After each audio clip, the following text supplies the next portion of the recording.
श्री हनुमते नमः। आप सभी का आपके अपनी चैनल आध्यात्मिक सागर में बहुत बहुत स्वागत है। आज मंगलवार को सुनिए हनुमान जी की कथा। एक नगर में एक वृद्धा रहती थी। उसका एक ही पुत्र था। उस वृद्धा की हनुमान जी पर बहुत गहरी आस्था थी। वह हर मंगलवार का व्रत रखती थी और हनुमान जी की पूजा आराधना करती थी। एक बार हनुमान जी ने अपनी भक्ति ने उस वृद्ध महिला की श्रद्धा का परीक्षण करने का विचार किया। हनुमान जी साधु का वेश धारण कर वृद्धा के घर गए और पुकारने लगे कि है कोई हनुमान भक्त जो हमारी इच्छा पूर्ण करे। तब आवाज उस वृद्धा के कान में पड़ी। पुकार सुनकर वृद्धा जल्दी से बाहर आई और साधु को प्रणाम कर बोली, आज्ञा महाराज। हनुमान वेशधारी साधु बोले, मैं भूखा हूँ, भोजन करूंगा, तुम थोड़ी सी जमीन लीप दो। वृद्धा दुविधा में पड़ गई। अंततः हाथ जोड़कर बोली, महाराज, लीपने और मिट्टी खोदने के अतिरिक्त आप कोई दूसरी आज्ञा दें, मैं अवश्य पूर्ण करूंगी। साधु ने 3 बार प्रतिज्ञा कराने के बाद कहा, तू अपने बेटे को बुला, मैं उसकी पीठ पर आग जलाकर भोजन बनाऊंगा। यह सुनकर वृद्धा घबरा गई, परंतु वह प्रतिज्ञाबद्ध थी। उसने अपने पुत्र को बुलाकर साधु को सौंप दिया। साधु वेशधारी हनुमान जी ने वृद्धा के हाथों से ही उसके पुत्र को पेट के बल लेटाया और उसकी पीठ पर आग लगवा दी। आग जलाकर दुखी मन से वृद्धा अपने घर में चली गई। इधर भोजन बनाकर साधु ने वृद्धा को बुलाकर कहा कि उनका भोजन बन गया है, तुम अपने पुत्र को पुकारो ताकि वह भी आकर भोग लगा ले। इस पर वृद्धा बोली, उसका नाम लेकर मुझे और कष्ट न दें। लेकिन जब साधु महाराज नहीं माने तो वृद्धा ने अपने पुत्र को आवाज लगाई। वह अपनी माँ के पास आ गया और अपने पुत्र को जीवित देखकर वृद्धा को बहुत आश्चर्य हुआ। वह साधु के चरणों में गिर पड़ी। तब हनुमान जी अपने वास्तविक रूप में प्रकट हुए और वृद्धा को भक्ति का आशीर्वाद दिया। तो प्रेम से बोले, शंकर भगवान की जय हो, बजरंग बली की जय हो। आइए सुनते हैं मंगलवार व्रत की पौराणिक कथा। एक बार नैमिषारण्य तीर्थ में 80,000 मुनि एकत्र होकर पुराणों के ज्ञाता श्री सूत जी से पूछने लगे, हे महामुनि, आपने हमें अनेक पुराणों की कथा सुनाई है। अब कृपा करके हमें ऐसा व्रत और कथा बताएं जिसके करने से संतान की प्राप्ति हो तथा मनुष्यों को रोग, शोक, अग्नि, सर्व दुख आदि का भय दूर हो, क्योंकि कलयुग में सभी जीवों की आयु बहुत कम है। फिर इस पर उन्हें रोग चिंता के कष्ट लगे रहेंगे तो फिर वह श्री हरि चरणों में अपना ध्यान कैसे लगा सकेंगे। श्री सूत जी बोले, हे मुनियों, आपने लोक कल्याण के लिए बहुत ही उत्तम बात पूछी है। एक बार युधिष्ठिर ने भगवान श्री कृष्ण से लोक कल्याण के लिए यही प्रश्न किया था। भगवान श्री कृष्ण और युधिष्ठिर का संवाद तुम्हारे सामने कहता हूँ, ध्यान पूर्वक सुनो। एक समय पांडवों की सभा में श्री कृष्ण जी बैठे हुए थे। तब युधिष्ठिर ने भगवान श्री कृष्ण से प्रश्न किया, हे प्रभु, नंद नंद, गोविंद, आपने मेरे लिए अनेकों कथाएं सुनाई हैं। आज आप कृपा करके ऐसा व्रत या कथा सुनाएं जिसके करने से मनुष्य को रोग चिंता का भय समाप्त हो और उसको पुत्र की प्राप्ति हो। हे प्रभु, बिना पुत्र जीवन व्यर्थ है। पुत्र के बिना मनुष्य नरकगामी होता है। पुत्र के बिना मनुष्य पितृ ऋण से छुटकारा नहीं पा सकता और न ही उसका पुन्नग नामक नरक से उद्धार हो सकता है। अतः पुत्रदायक व्रत बताएं। श्री कृष्ण भगवान बोले, हे राजन, मैं एक प्राचीन इतिहास सुनाता हूँ, आप उसे ध्यान पूर्वक सुनो। कुंडलपुर नामक एक नगर था। उसमें नंदा नामक एक ब्राह्मण रहता था। भगवान की कृपा से उसके पास सब कुछ था, फिर भी वह दुखी था। इसका कारण यह था कि ब्राह्मण की स्त्री सुनंदा की कोई संतान नहीं थी। सुनंदा पतिव्रता थी, भक्ति पूर्वक श्री हनुमान जी की आराधना करती थी। मंगलवार के दिन व्रत करके अंत में भोजन बनाकर हनुमान जी की आराधना करती थी। मंगलवार के दिन व्रत करके अंत में भोजन बनाकर हनुमान जी को भोग लगाने के बाद स्वयं भोजन करती थी। एक बार मंगलवार के दिन ब्राह्मणी गृह कार्य की अधिकता के कारण हनुमान जी को भोग नहीं लगा सकी, तो इस पर उसे बहुत ही दुख हुआ। उसने कुछ भी नहीं खाया और अपने मन में प्रण किया कि अब तो अगले मंगलवार को ही हनुमान जी को भोग लगाकर अन्न और जल ग्रहण करूंगी। ब्राह्मणी सुनंदा प्रतिदिन भोजन बनाती, श्रद्धा पूर्वक पति को खिलाती, परंतु स्वयं भोजन नहीं करती और मन ही मन श्री हनुमान जी की आराधना करती थी। इसी प्रकार 6 दिन गुजर गए और ब्राह्मणी सुनंदा अपने निश्चय के अनुसार भूखी प्यासी निराहार रही। अगले मंगलवार को ब्राह्मणी सुनंदा प्रातः काल ही बेहोश होकर गिर पड़ी। ब्राह्मणी सुनंदा की इस असीम भक्ति के प्रभाव से श्री हनुमान जी बहुत प्रसन्न हुए और प्रकट होकर बोले, सुनंदा, मैं तेरी भक्ति से बहुत प्रसन्न हूँ, तो उठ और वर मांग।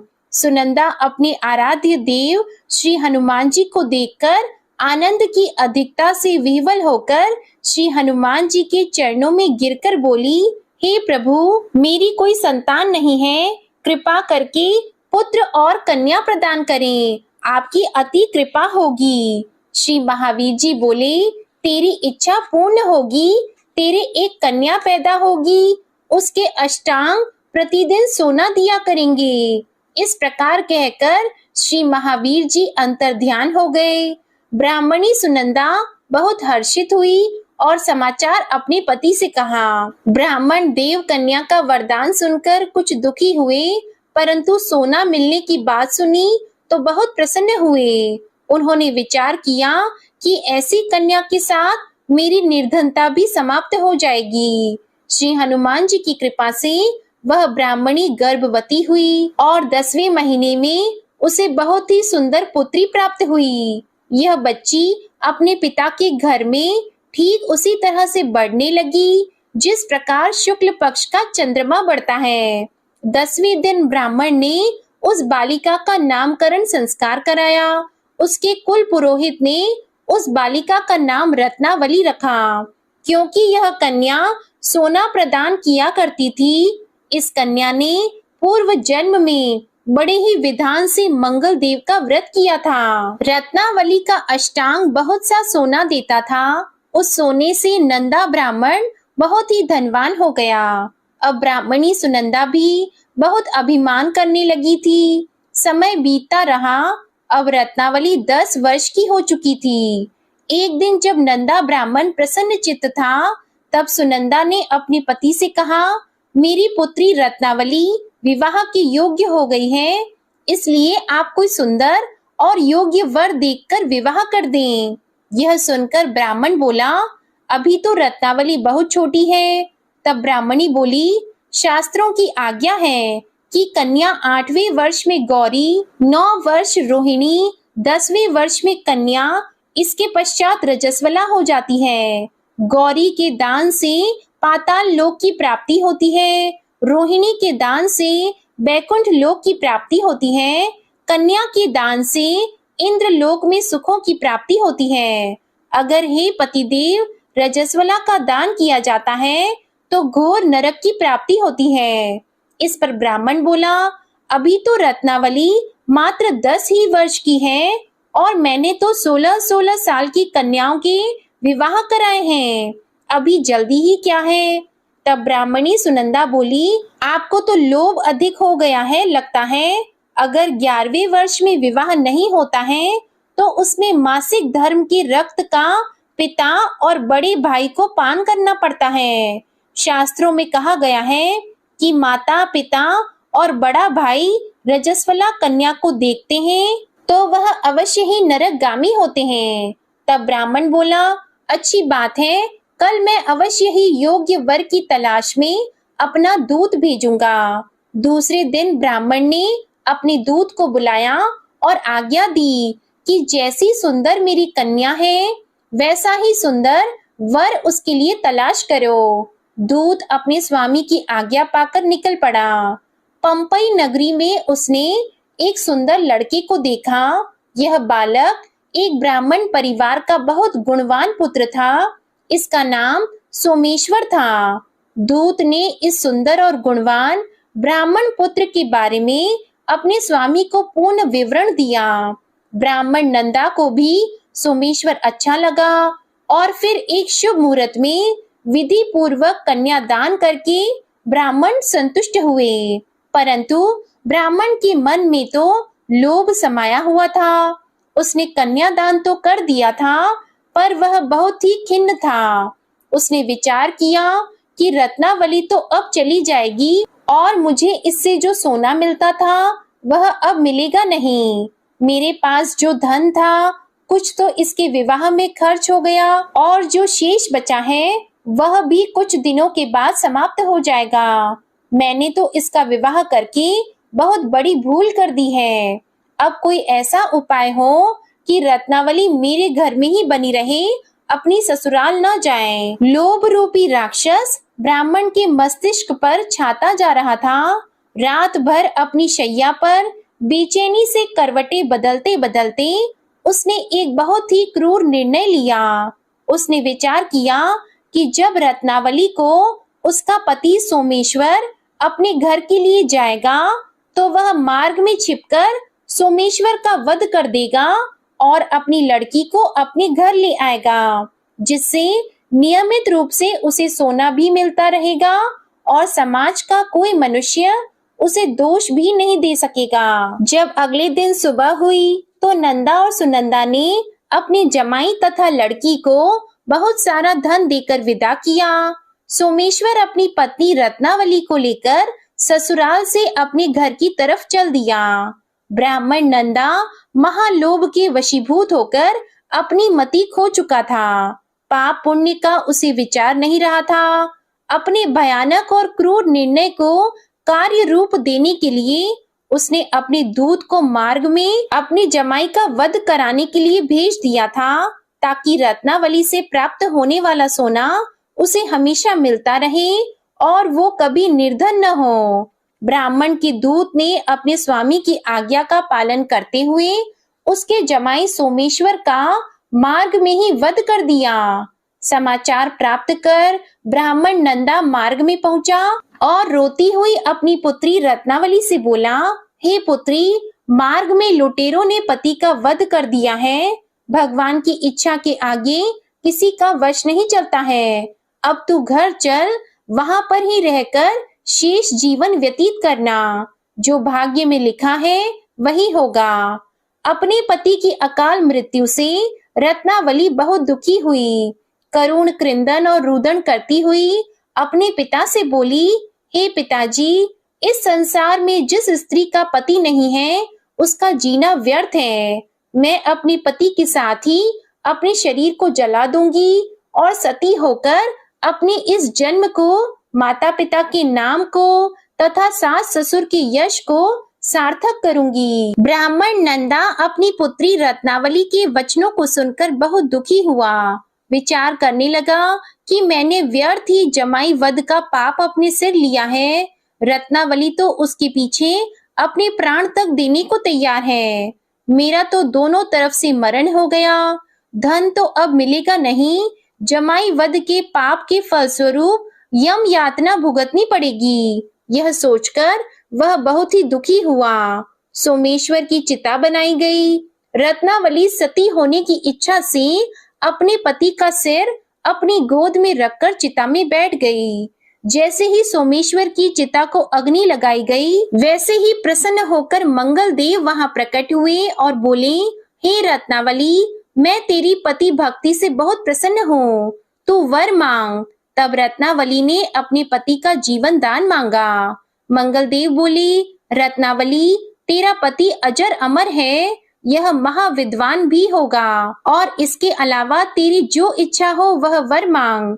तब रत्नावली बोली, हे ग्रहों के स्वामी, यदि आप मुझ पर प्रसन्न हैं तो मुझे यह वरदान दीजिए कि जो भी मनुष्य मंगलवार के दिन प्रातः काल लाल पुष्प, लाल चंदन से पूजा करके आपका स्मरण करेगा, उसको रोग व्याधि नहीं होगी, स्वजनों से कभी वियोग नहीं होगा, सर्प, अग्नि तथा शत्रुओं का भय नहीं रहेगा, और जो स्त्री मंगलवार का व्रत करेगी वह कभी विधवा नहीं होगी। मंगल देव ने तथास्तु कहकर अंतर ध्यान हो गए। सोमेश्वर मंगल देव की कृपा से जीवित हो उठा। रत्नावली अपने पति को पुनः प्राप्त कर बहुत प्रसन्न हुई और मंगल देव का व्रत प्रत्येक मंगलवार को करके व्रतराज और मंगल देव की कृपा से इस लोक में सुख ऐश्वर्य को भोगते हुए अंत में अपने पति के साथ स्वर्ग लोक को गई। प्रेम से बोलिए जय श्री हनुमान। आइए अब सुनते हैं श्री राम नाम की महिमा। लंकापति रावण के वध के बाद जब अयोध्यापति प्रभु श्री राम की कीर्ति दूर दूर तक फैल रही थी और वह मर्यादा पुरुषोत्तम कहलाने लगे थे, तब एक दिन महादेव शिव की इच्छा भी मर्यादा पुरुषोत्तम श्री राम से मिलने की हुई। पार्वती जी को संग लेकर महादेव जी कैलाश पर्वत से उतरकर अयोध्या नगरी के रास्ते पर चल पड़े। भगवान शिव और माँ पार्वती को अयोध्या आया देखकर राम जी बहुत खुश हुए। माता जानकी ने उनका उचित आदर सत्कार किया और स्वयं भोजन बनाने के लिए रसोई में चली गई। इस बीच भगवान शिव ने श्री राम जी से पूछा, आपके सेवक हनुमान जी दिखाई नहीं दे रहे हैं। तब श्री राम बोले, वे बगीचे में हैं। शिव जी ने श्री राम जी से बगीचे में जाने की अनुमति मांगी और पार्वती जी का हाथ थामकर बगीचे में आ गए। बगीचे की खूबसूरती देखकर उनका मन मोहित हो गया। आम के एक घने वृक्ष के नीचे हनुमान जी दीन दुनिया से बेखबर गहरी नींद में सोए हुए थे और एक लय में खर्राटों से राम नाम की ध्वनि उठ रही थी। चकित होकर शिवजी और माता पार्वती एक दूसरे की ओर देखने लगे। माता पार्वती मुस्कुरा उठी और वृक्ष की डालियों की ओर इशारा किया। राम नाम सुनकर पेड़ की डालियां भी झूमने लगी थी और इनके बीच से भी राम नाम उच्चारित हो रहा था। शिवजी इस राम नाम की धुन में मस्त मगन होकर खुद भी राम राम कहकर नाचने लगे। माता पार्वती जी ने भी अपने पति का अनुसरण किया और अपने कोमल पैर थिरकाने लगी। शिवजी और माता पार्वती जी के नृत्य से ऐसी झनकार उठी कि स्वर्ग लोक के देवता गण भी आकर्षित होकर बगीचे में आ गए और राम नाम की धुन में सभी मस्त हो गए। माता जानकी भोजन तैयार करके प्रतीक्षा कर रही थी, परंतु संध्या घिरने पर भी अतिथि नहीं पधारे। तब अपने देवर लक्ष्मण जी को बगीचे में भेजा।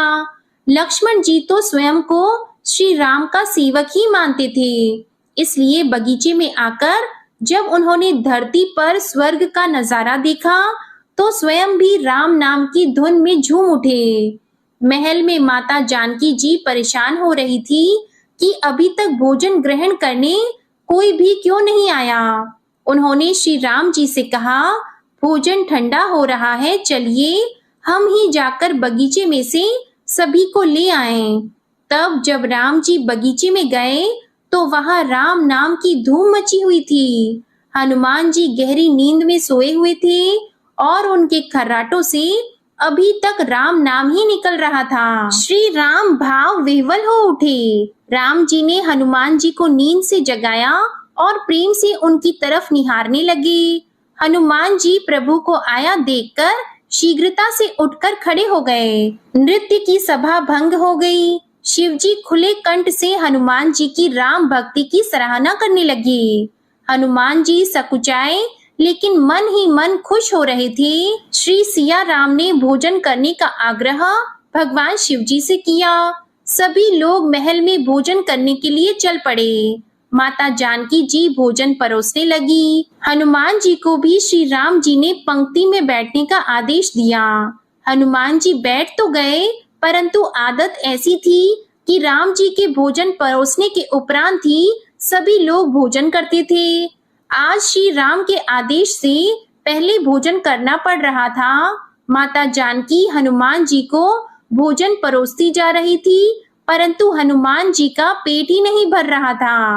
सीता जी कुछ समय तक तो उन्हें भोजन परोसती रही, फिर समझ गई कि इस तरह से तो हनुमान जी का पेट नहीं भरेगा।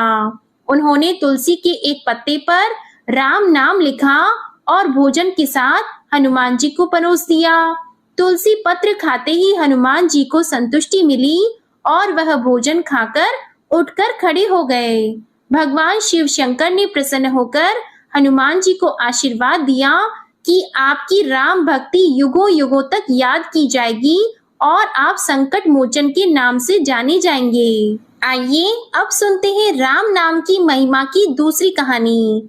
महादेव जी को एक बार बिना कारण के किसी को प्रणाम करते देखकर पार्वती जी ने पूछा, आप किसको प्रणाम करते रहते हैं?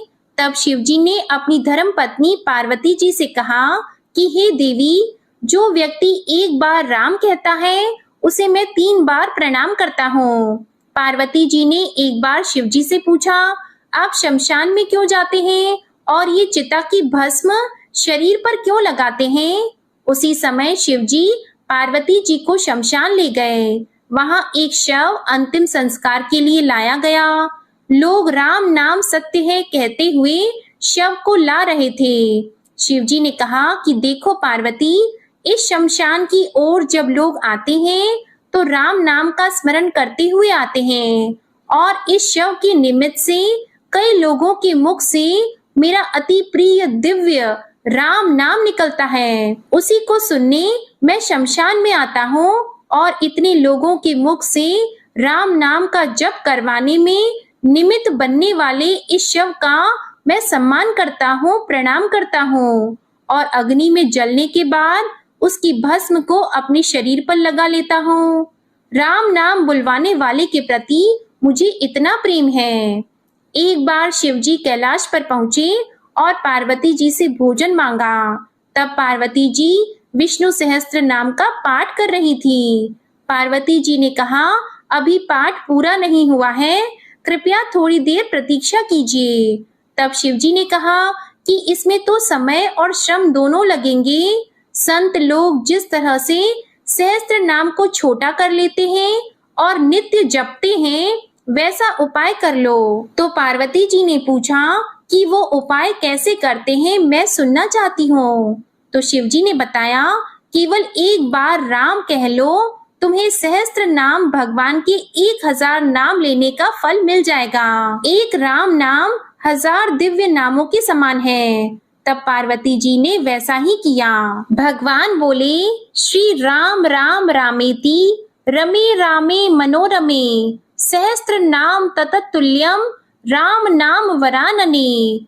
यह राम नाम सभी आपदाओं को हरने वाला, सभी संपदाओं को देने वाला दाता है, सारे संसार को विश्राम या शांति प्रदान करने वाला है। इसलिए मैं इसे बार बार प्रणाम करता हूँ।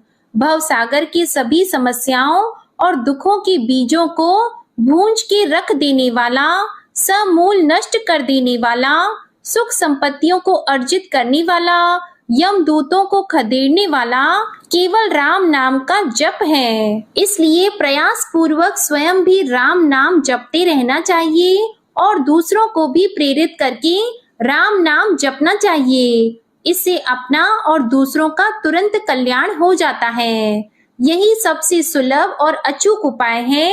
इसलिए हमारे देश में प्रणाम राम राम कहकर किया जाता है। आइए अब सुनते हैं बिल्व वृक्ष की महिमा। एक बार नारद जी ने भोलेनाथ जी की स्तुति करके पूछा कि प्रभु, आपको प्रसन्न करने के लिए सबसे उत्तम और सुलभ साधन क्या है?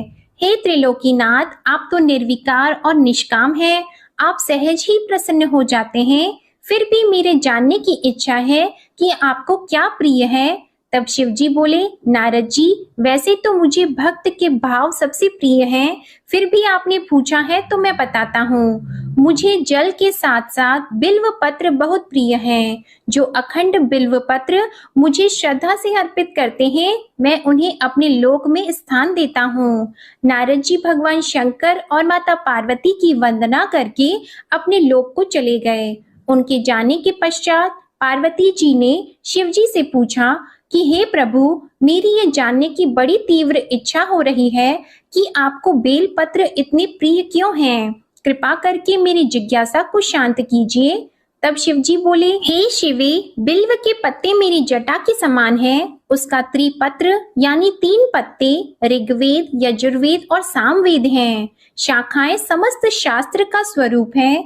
बिल्व वृक्ष को आप पृथ्वी का कल्प वृक्ष समझें, जो ब्रह्मा, विष्णु और शिव स्वरूप है। हे पार्वती, स्वयं महालक्ष्मी जी ने शैल पर्वत पर बिल्व वृक्ष रूप में जन्म लिया था। इस कारण भी बेल का वृक्ष मेरे लिए अति प्रिय है। महालक्ष्मी जी ने बिल्व का रूप धरा, ये सुनकर पार्वती जी कौतूहल में पड़ गई और पार्वती जी कौतूहल से उपजी जिज्ञासा को रोक न पाई। उन्होंने पूछा, देवी लक्ष्मी ने आखिर बिल्व वृक्ष का रूप क्यों लिया? आप ये कथा विस्तार से कहें। तब भोलेनाथ ने देवी पार्वती जी को कथा सुनाना आरंभ किया। हे देवी, सतयुग में ज्योति रूप में मेरे अंश का रामेश्वर लिंग था।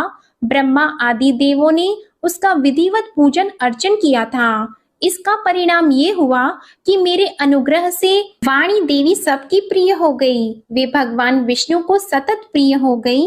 मेरे प्रभाव से भगवान केशव के मन में वाग देवी के लिए जितनी प्रीति उत्पन्न हुई, वह स्वयं लक्ष्मी जी को नहीं भाई। लक्ष्मी देवी का श्री हरि के प्रति मन में कुछ दुराव पैदा हो गया। वह चिंतित और रुष्ट होकर चुपचाप परम उत्तम श्री शैल पर्वत पर चली गईं। वहां उन्होंने तप करने का निश्चय किया और उत्तम स्थान का चयन करने लगी। महालक्ष्मी ने उत्तम स्थान का निश्चय करके मेरे लिंग विग्रह की उग्र तपस्या प्रारंभ की। उनकी तपस्या कठोरतम होती जा रही थी। हे परमेश्वरी, कुछ समय के बाद महालक्ष्मी जी ने मेरे लिंग विग्रह से थोड़ा ऊर्ध्व में एक वृक्ष का रूप धारण कर लिया। अपने पत्तों और पुष्प द्वारा निरंतर मेरा पूजन करने लगी। इस तरह महालक्ष्मी जी ने लाखों वर्षों तक घोर आराधना की। अंततः उन्हें मेरा अनुग्रह प्राप्त हुआ। मैं वहां प्रकट हुआ और देवी से इस घोर तप की आकांक्षा पूछकर वर देने को तैयार हुआ। महालक्ष्मी जी ने मांगा कि श्री हरि के हृदय में मेरे भाव से वाग देवी के लिए जो स्नेह हुआ है वह समाप्त हो जाए। तब शिव जी बोले, मैंने महालक्ष्मी जी को समझाया, श्री हरि के हृदय में आपके अतिरिक्त किसी और के लिए कोई प्रेम नहीं है। वाग देवी के प्रति उनका प्रेम नहीं अपितु श्रद्धा है। यह सुनकर लक्ष्मी जी प्रसन्न हो गईं और पुनः श्री विष्णु के हृदय में स्थित होकर निरंतर उनके साथ विहार करने लगी। हे पार्वती, महालक्ष्मी के हृदय का एक बड़ा विकार इस प्रकार दूर हो गया। इस कारण हरिप्रिया उसी वृक्ष रूप में सर्वदा अतिशय भक्ति से भरकर यत्न पूर्वक मेरी पूजा करने लगी। हे पार्वती, इसी कारण विश्व का वृक्ष, उसके पत्ते, फल, फूल आदि मुझे बहुत प्रिय हैं। मैं निर्जन स्थान में बिल्व वृक्ष का आश्रय लेकर रहता हूँ। बेल वृक्ष को सदा सर्व तीर्थ में एवं सर्व देवमय मानना चाहिए। बिल्व पत्र, बिल्व फूल, बिल्व वृक्ष अथवा बिल्व काष्ठ के चंदन से जो मेरा पूजन करता है वह भक्त मेरा अति प्रिय है। बिल्व वृक्ष को शिव के समान ही समझो। वह मेरा शरीर है जो बिल्व पर चंदन से मेरा नाम अंकित करके मुझे अर्पण करता है। मैं उसे सभी पापों से मुक्त करके अपने लोक में स्थान देता हूँ। हे देवी, उस व्यक्ति को स्वयं लक्ष्मी जी भी नमस्कार करती हैं जो मेरा पूजन करते हैं। जो बिल्व मूल में प्राण छोड़ता है उसको रुद्र देह प्राप्त होता है और ऐसे मनुष्य पर सदैव ही माता लक्ष्मी की कृपा रहती है और साथ ही साथ भगवान नारायण की कृपा भी उन पर सदैव बनी रहती है। प्रेम से बोलिए भगवान शिव और माता पार्वती की जय। आइए अब सुनते हैं मंगलवार को सुनी जाने वाली मंगला गौरी माता की पौराणिक कथा। कुरु देश में श्रुत कीर्ति नामक एक विद्वान, कीर्तिशाली, शत्रुओं का नाश करने वाला, 64 कलाओं का ज्ञाता तथा धनुर्विद्या में कुशल राजा हुआ था। पुत्र के अलावा अन्य सभी शुभ चीजें उस राजा के पास थी, इसलिए वह राजा संतान के विषय में अत्यंत चिंतित हुआ और जब ध्यान पूर्वक देवी की आराधना करने लगा, तब उसकी कठोर तपस्या से देवी प्रसन्न हो गई और उससे यह वचन बोली कि हे सुव्रत, वर मांगो। तब श्रुतकीर्ति बोला, हे देवी, यदि आप मुझ पर प्रसन्न हो तो मुझे सुंदर पुत्र दीजिए। हे देवी, आपकी कृपा से अन्य किसी भी वस्तु का अभाव नहीं है।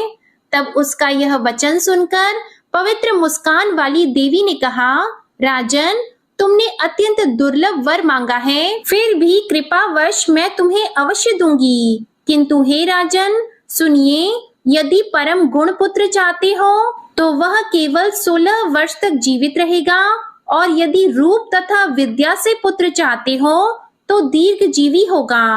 देवी का यह वचन सुनकर राजा चिंतित हो उठा और पुनः अपनी पत्नी से परामर्श करके उसने गुणवान तथा सभी शुभ लक्षणों से संपन्न 16 वर्ष की आयु वाला पुत्र मांगा। तब देवी ने भक्ति संपन्न राजा से कहा, हे नृपनंदन, मेरे मंदिर के द्वार पर आम का वृक्ष है, उसका एक फल लाकर मेरी आज्ञा से अपनी पत्नी को उसे भक्षण हेतु प्रदान करो, जिससे वह शीघ्र ही गर्भ धारण करेगी, इसमें संदेह नहीं है। प्रसन्न होकर राजा ने वैसा ही किया और उसकी पत्नी ने गर्भ धारण कर लिया। 10वें महीने में उसने देवतुल्य सुंदर पुत्र को जन्म दिया। तब हर्ष तथा शोक से युक्त राजा ने बालक का जात कर्म आदि संस्कार किया और शिव का स्मरण करते हुए उसका नाम चिरायु रखा। इसके बाद पुत्र के 16 वर्ष के होने पर पत्नी सहित राजा चिंता में पड़ गए और वे विचार करने लगी कि यह पुत्र बड़े कष्ट से प्राप्त हुआ है और मैं इसकी दुखद मृत्यु अपने ही सामने कैसे देख सकूंगा। ऐसा विचार करके राजा ने पुत्र को उसके मामा के साथ काशी भेज दिया। प्रस्थान के समय राजा की पत्नी ने अपने भाई से कहा कि आप मेरे पुत्र को काशी ले जाइए। मैंने भगवान मृत्युंजय से पूर्व में पुत्र के लिए प्रार्थना की थी और कहा था कि हे विश्वेश, आप जगतपति की यात्रा के लिए मैं उस पुत्र को अवश्य भेजूंगी। अतः आप मेरे पुत्र को आज ही ले जाइए और सावधानी पूर्वक इसकी रक्षा कीजिएगा। अपनी बहन की यह बात सुनकर भांजे के साथ वह चल पड़ा। कई दिनों तक चलते चलते वह आनंद नामक नगर में पहुंचा।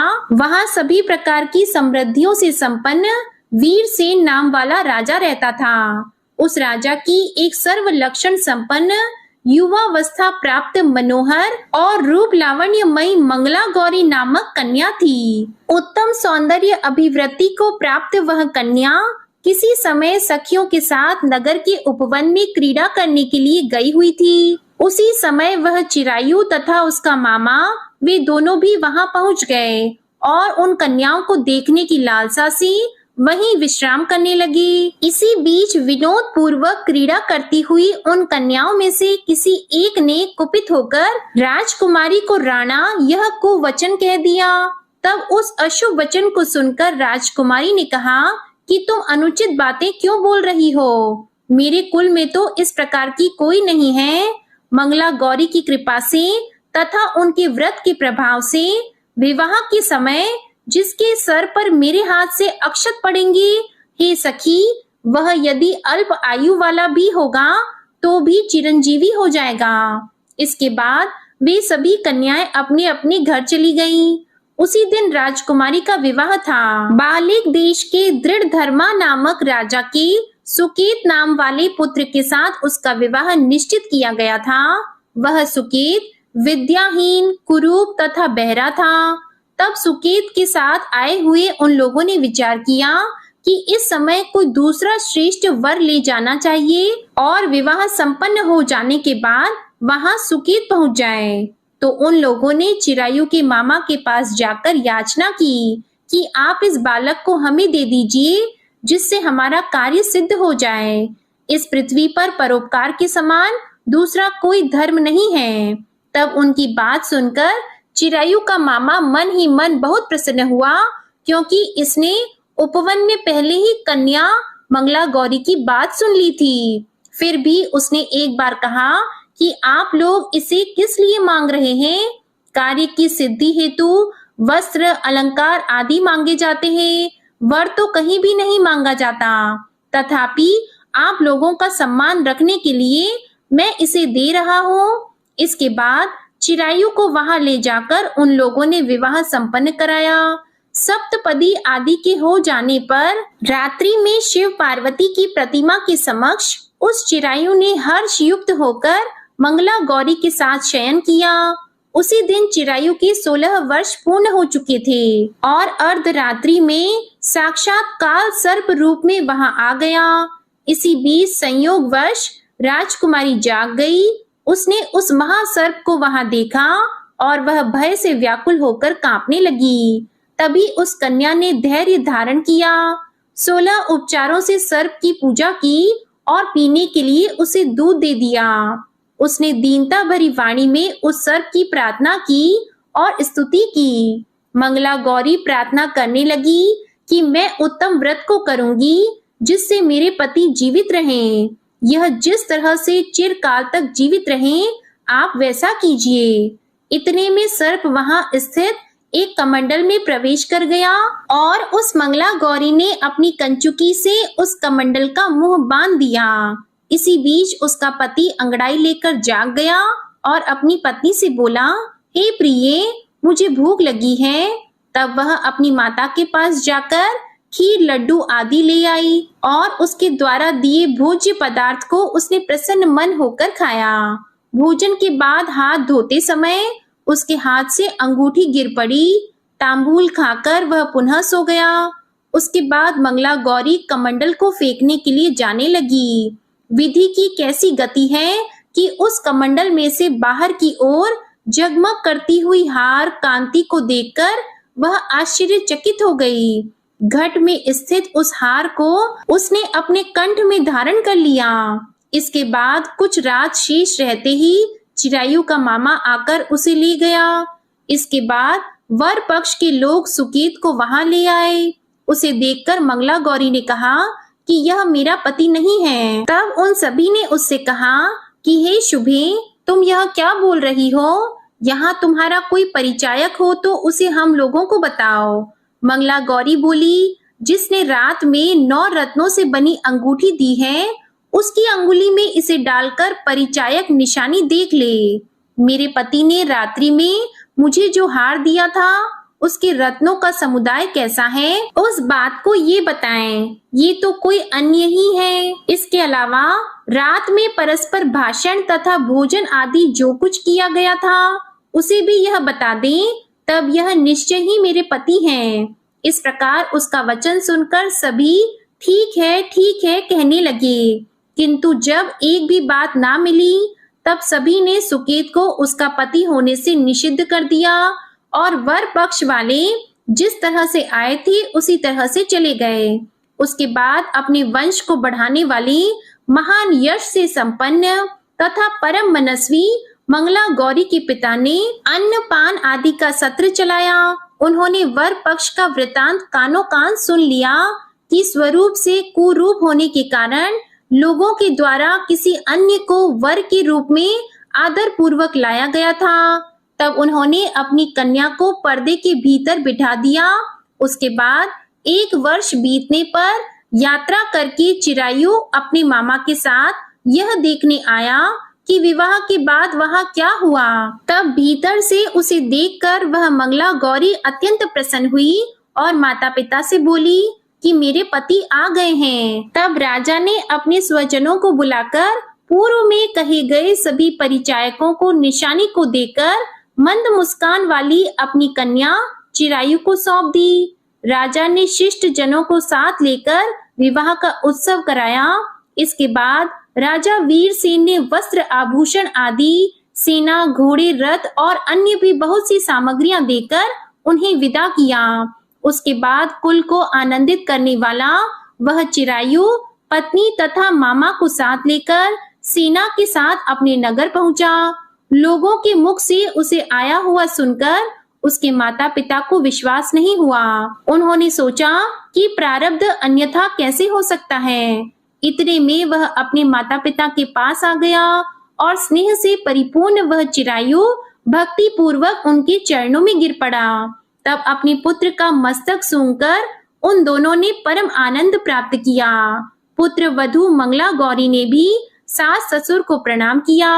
तब सास उसे अपनी गोद में बिठाकर सारा वृतांत शीघ्रता पूर्वक पूछने लगी। हे महामुनि, तब पुत्र वधू ने भी मंगला गौरी के उत्तम व्रत महात्म्य तथा जो कुछ घटित हुआ था वह सब वृतांत बताया। जो कोई भी इसका श्रवण करता है या जो इसे कहता है उसके सभी मनोरथ पूर्ण हो जाते हैं, इसमें संदेह नहीं है। प्रेम से बोलिए मंगला गौरी माता की जय हो। आपको ये मंगलवार व्रत कथा अच्छी लगी हो तो वीडियो को लाइक करिएगा, शेयर करिएगा और चैनल को भी सब्सक्राइब करिएगा। इसी के साथ आप हमारे चैनल पर माघ मास महात्म्य की कथाओं को भी जरूर सुनिएगा। जय श्री राम, जय हनुमान।